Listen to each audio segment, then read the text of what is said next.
हरदम मस्ती में हम नाम चले जिला बस्ती में।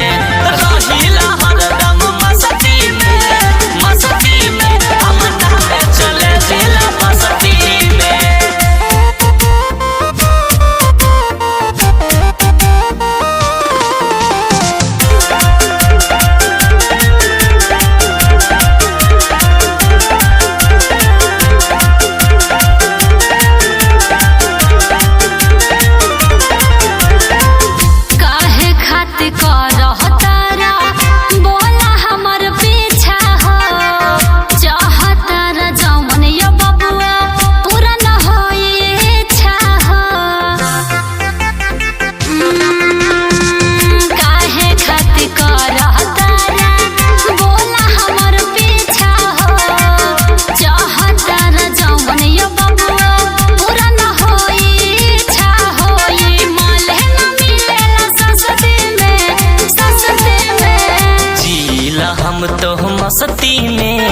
मस्ती में हम नाम चले जिला बस्ती में।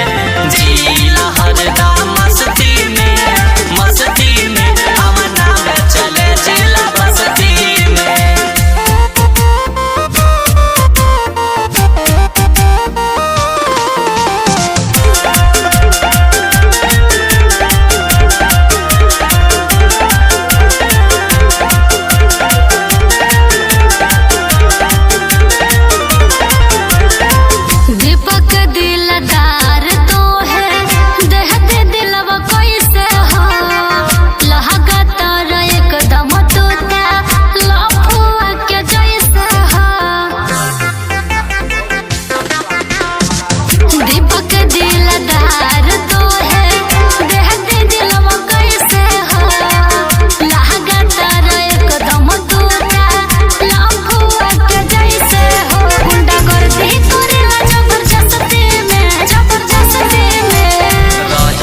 हरदम मस्ती में हम नाम चले जिला बस्ती में।